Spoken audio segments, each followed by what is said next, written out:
Sometimes for a brand to stand out, they have to be bold, they have to be daring, they have to challenge conventions to capture eyeballs, which is why when Stellantis Malaysia took over the distribution duties for the Peugeot brand in Malaysia, they gave us this, the all-new Peugeot 408 crossover. I don't like all the things you do, mess with my head. Just pick me up, let me down like you don't care. This is for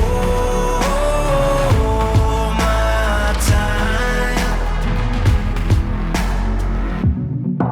Hello everybody, this is Adrian for WapCar.my and I'm all about the details. Yes, you heard me right. The Peugeot 408 is now a crossover. It blends the practicality, versatility of an SUV with the sportiness of a fastback sedan.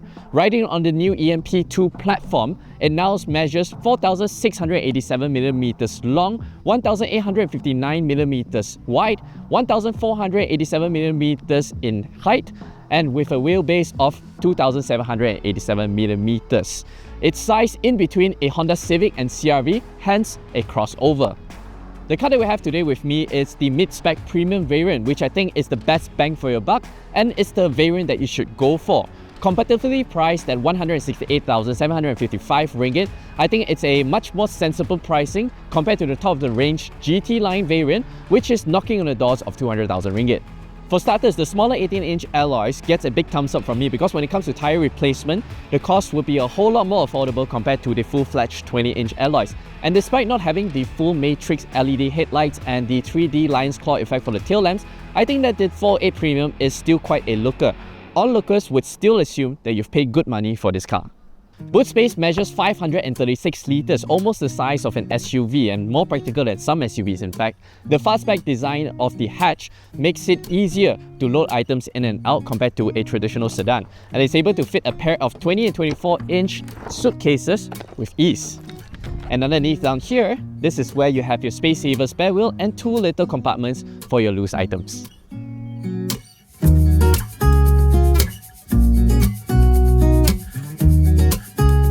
Stepping inside of the cabin, it's where you really ponder whether should you have topped up 27,000 ringgit for the GT line, because it does get fancier screens, massaging seats, a 10-speaker focal audio system, cabin filtration system, 360-degree camera, as well as a panoramic glass roof.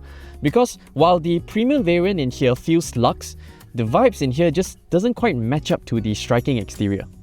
Nevertheless, cabin quality inside the 408 Premium still feels exquisite. All the touch points are soft, the screens are clear and easy to read, all the wire connections in the car are USB Type-C, and in here I really do appreciate the physical climate control controls, which makes it much quicker and easier to access. You don't have to enter the screen, have another drop-down menu buried inside. Cabin practicality is also great in here. You're able to place your phones lots of places, and there's two cup holders with hidden compartments, and in here there's the center armrest with quite a sizable space, and I really appreciate there's a dome light to light up your items placed in here, and the side door bins feature a large size water bottle with ease.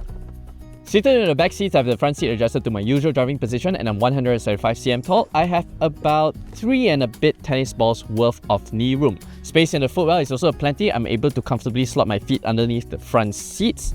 Headroom is about 1 tennis ball's worth. Now, what I like to say is that the back seats here, I'm seated a little bit upright for my liking.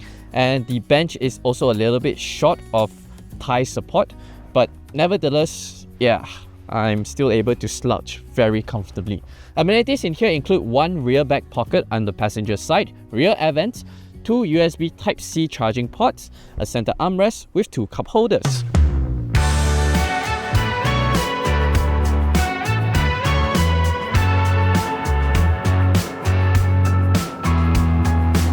Alright, setting off in the Peugeot 408. This is the first time that a Peugeot model is equipped with the Aisin-sourced 8-speed automatic transmission in Malaysia.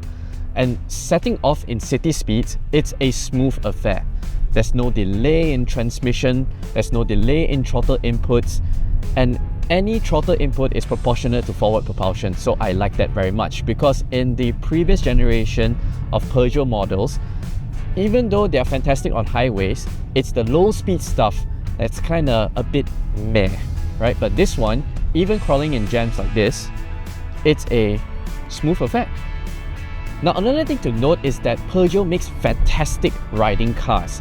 And this is very evident as you go over undulations, all these expansion joints. It's just a very comfortable affair. It soaks up all these undulations very well.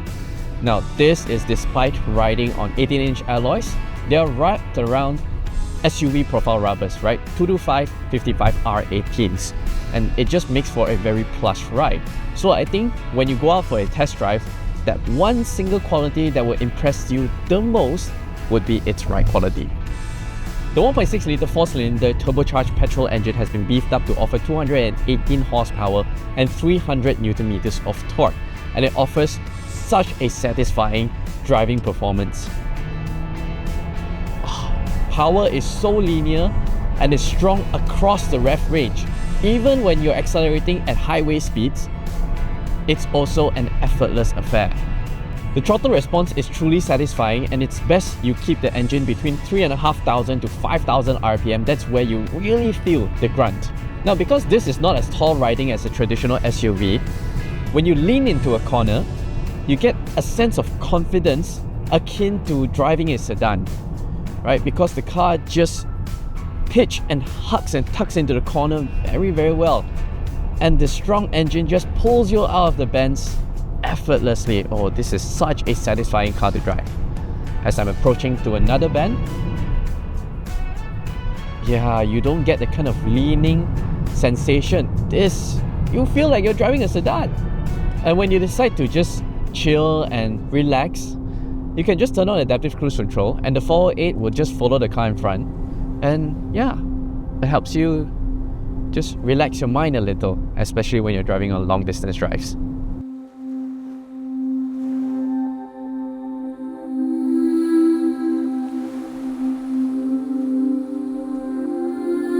If you ask me who the Peugeot 408 is for, I would say it's definitely not for your average practical man, because there are some learning curves and quirks to the car that you have to get used to.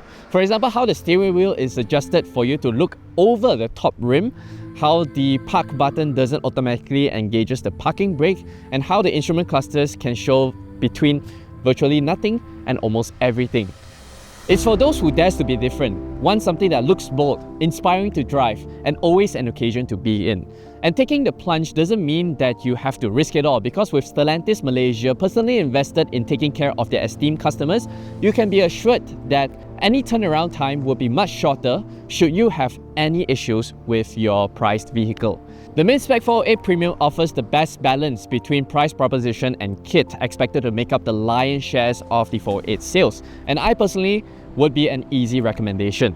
But if you're still undecided between which variant to go for, and your wallet allows, I would say go for the top range GT line variant, because that experience is just a whole lot more special compared to the premium variant. But of course, when it comes to tire replacement, just consider to downsizing to 18-inch wheels. But let me know in the comment section below, what do you think of the new Peugeot 408? As always, thanks for watching. We hope you enjoyed this video. Make sure to subscribe to the YouTube channel for more videos like this.